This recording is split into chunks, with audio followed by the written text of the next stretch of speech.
Šitą saulėtą gražią dieną mes randamės Dubysos projekte, verslo centras Klaipėdos Dubysos gatvėje. Stebime progresą ir turime užklausą iš vieno mūsų žiūrovo. Tai ir atsakome į tą klausimą, kiek planuojam šiltinti, kokias naudoti medžiagas ir kokia bus fasado apdaila.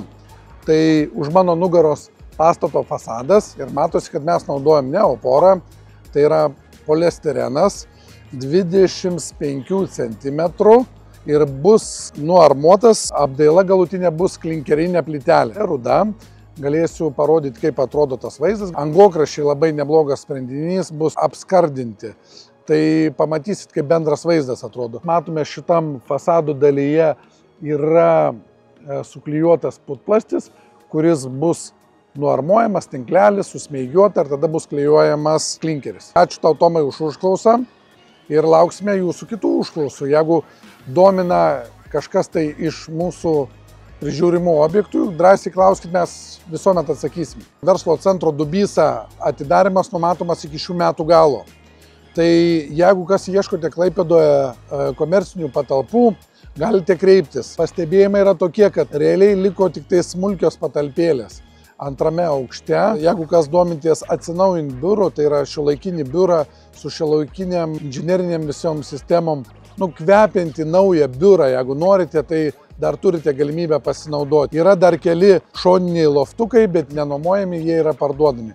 Jeigu įdomu, rašykit, pasidalinsiu kontaktais, tiesiogiai be tarpininkų įsigyti ar išsinuomoti. Šitą fasadą mes jau turime nuarmuotą ir nusmeigiuotą, paruoštą klinkerio klijavimui ir klinkerinę plytelę. Kaip pavienis elementas neatrodo kažkaip tais, bet kai susiklijuoja ir atrodo, kad pastatas mūrytas yra pilnom plytom. Senesniais laikais būdavo pilnom plytom, bet dabar minimaliai kas daro pilną plytą. Realiai visi klijuoja plytelėmis. Ekonomiškumas turbūt vienas iš pagrindinių kriterijų, ne tik pačios medžiagos apdailinės, bet ir konstruktyvas visas žymiai mažesnis, supaprastėja sprendiniai visi. Va tos druskos nelemtos, prašau, jau buvo šiek tiek pavalyta, bet dar kartą valysime, nes vat šitoje zonoje ir išmušė. Spaudžia lauktas druskas ir tos druskos eina baltų to pavidulu. Ir jeigu pastoviai drėktų, tai pastoviai baltuotų čionais. Šitame projekte jūs pastebėjote, kad naudojamos ne pigios medžiagos. Pigios medžiagos turbūt šiai dienai yra struktūrinis tinkas. Plačiai yra naudojamas. Ventiliuojami fasadai, tai ten visai kita technologija yra su oro tarpu. Oras vaikšto ir ventiliuoja. Ir tada būna dažnai naudojamos plytelės visokios. Yra daroma technologija, kas man asmeniškai iš praktikos nepasiteisino, tai priklijuojami elementai. Turim vieną gražų verslo centrą, kur neteko prisukti, kabinti ant kabliukų, nes po 5 metų pradėjo kritinėti tos plytelės. Atrodo, gamintojai deklaravo, kad čia mūsų tas epoksidinis kažkoks tai derva klijai ar kažkas tai laikys ogogo, bet žinai, kai 16 aukšto krenta lauk keramikinė plytelė, tai ne kažką.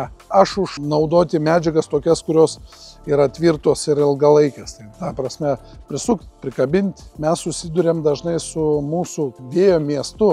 Tai kada pas mus būna lietus ir dažnai būna, kad vėjas su lietum, tiesiog net tas žodžio prasme, įmuša į fasadą. Kaip spaudžia vėjas ir vanduo patenka į fasadą ir taip drėksta. Ir to pasiekoje atsiranda visokie negeri dalykai, kaip ir konstrukcijos spėlėjimas ir viskas.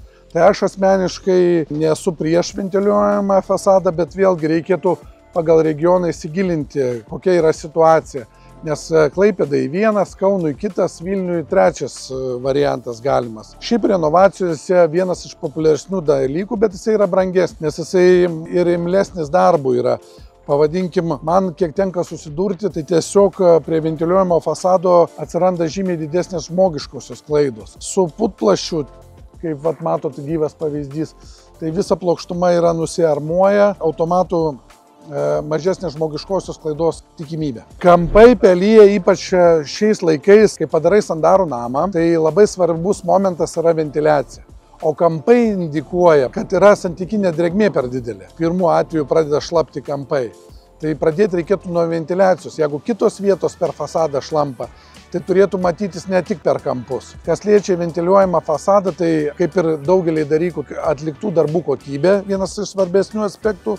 Ir antras, reikia pastebėti, kai būna jungtis su vėju. Ar nėra taip, kad per dideli plyšiai ir įmuša ir neįsiventiliuoja tas dalykas. Gali būti tas procesas ne dienos, ne dviejų, ne vienos audros, bet po biškį muša, šlampa neišventiliuoja ir ta peršlampa toj vietu. Vėlgi užklausa apie mitą. Patiko žmonėm rubrika, kad mes su tavimi esame statybų mitų griovėjai. Tai prieš tai vieną mitą sugriovėm, kad nėra išgėrusių statyboje. O šiandien turime užklausą dėl patikimų, nepatikimų meistrų. Vienas iš mitų, kad visi statybininkai nepatikimi. Ne, šitas mitas irgi griaunamas, iš tikrųjų labai daug yra ir gerų specialistų, tik prieš samdant darbuotoją, specialistą, plytelių klojėją, ten gipsininką, turėtų žmonės pasiklausinėti.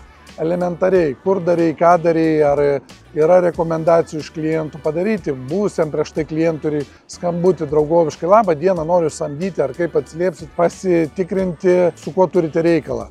Nes dažnai būna ne pats meistras blogas, o dažnai būna, aš kaip sakau, vadyba. Tai yra, kai jūs samdote ne patį meistrą, o vadybininką, kuris tik tai yra tarpininkas tarp meistro ir jūsų. Ir dažnai būna tokie ar nedadaryti, ar blogesni darbai, kai vadybininkas paima pinigus, tas meistras negauna. Apibendrinimas, kad tikrai 90% yra patikimų meistrų, gerų specialistų, savo srities žinovų, o tas likęs procentas, nori nenori, būna nepatikimų dalykų. Auksarankis toks terminas. Yra, taip, yra tokių meistrų, bet jų yra procentaliai tikrai nedaug. Šiaip pagrindinis dalykas, ką iš savo patirties turiu, tai yra, kad meistras yra tam tikros srities specialistas.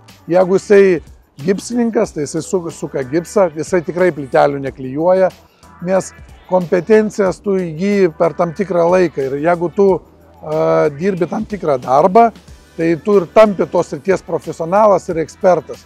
Bet visko žinot, kaip ir mano atveju, tai tikrai neįmanoma.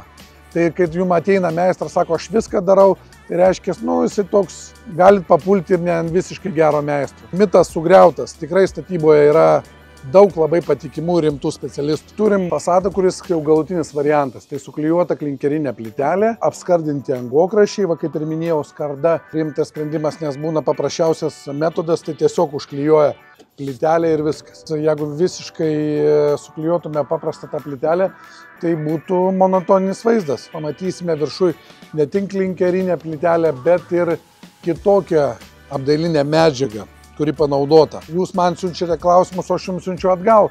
Kas čia per medžiaga? Laukiame jūsų pastebėjimų. Ir jeigu atspėsite ar neatspėsite, mes kitą kartą papasakosim apie medžiagą šitą, kurią mes naudojame.